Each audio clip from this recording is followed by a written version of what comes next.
feet, and ye shall rise up early and go on your ways. And they said, Nay, but we will abide in the street all night. And he pressed upon them greatly.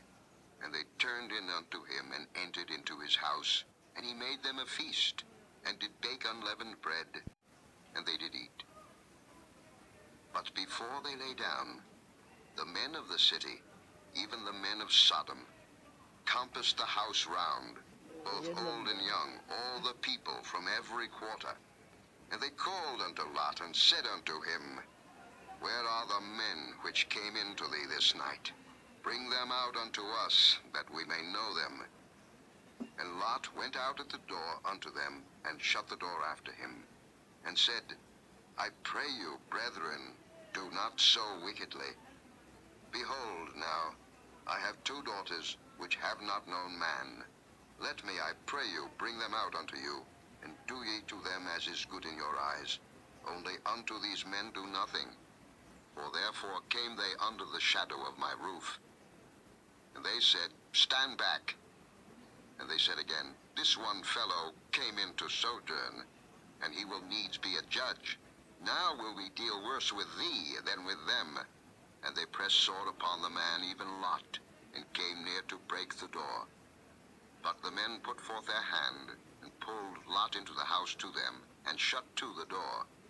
And they smote the men that were at the door of the house with blindness, both small and great, so that they wearied themselves to find the door. And the men said unto Lot, Hast thou here any besides?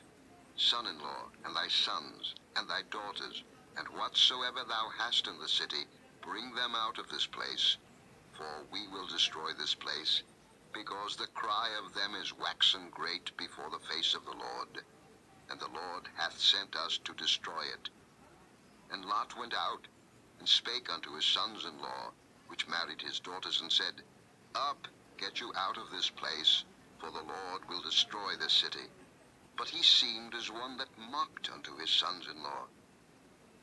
When the morning arose, then the angels hastened Lot, saying, Arise, take thy wife, and thy 2 daughters which are here, lest thou be consumed in the iniquity of the city. And while he lingered, the men laid hold upon his hand, and upon the hand of his wife, and upon the hand of his 2 daughters, the Lord being merciful unto him. And they brought him forth, and set him without the city. And it came to pass, when they had brought them forth abroad, that he said, Escape for thy life, look not behind thee, neither stay thou in all the plain, escape to the mountain, lest thou be consumed. And Lot said unto them, O, not so, my lord.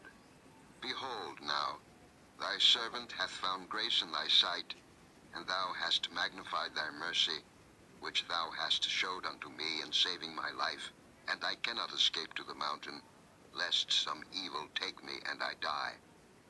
Behold now, this city is near to flee unto, and it is a little one. O let me escape thither.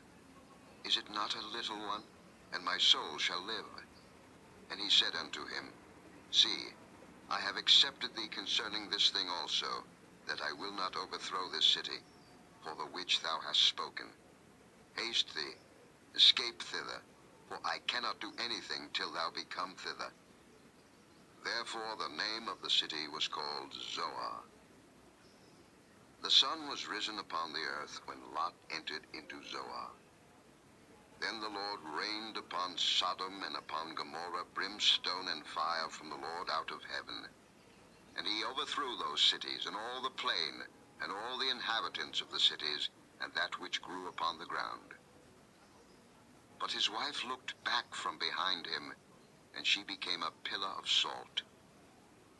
And Abraham gat up early in the morning to the place where he stood before the Lord. And he looked toward Sodom and Gomorrah, and toward all the land of the plain, and beheld, and lo, the smoke of the country went up as the smoke of a furnace. And it came to pass, when God destroyed the cities of the plain, that God remembered Abraham, and sent Lot out of the midst of the overthrow, when he overthrew the cities in the which Lot dwelt. And Lot went up out of Zoar, and dwelt in the mountain, and his 2 daughters with him. For he feared to dwell in Zoar, and he dwelt in a cave, he and his 2 daughters. And the firstborn said unto the younger, Our father is old, and there is not a man in the earth to come in unto us after the manner of all the earth. Come, let us make our father drink wine, and we will lie with him, that we may preserve seed of our father. And they made their father drink wine that night. And the firstborn went in, and lay with her father, and he perceived not when she lay down, nor when she arose. And it came to pass on the morrow, that the firstborn said unto the younger, Behold, I lay yesternight with my father. Let us make him drink wine this night also, and go thou in, and lie with him, that we may preserve seed of our father. And they made their father drink wine that night also. And the younger arose, and lay with him, and he perceived not when she lay down, nor when she arose. Thus were both the daughters of Lot with child by their father. And the firstborn bare a son, and called his name Moab. The same is the father of the Moabites unto this day. And the younger, she also bare a son, and called his name Ben-Ammi. The same is the father of the children of Ammon unto this day.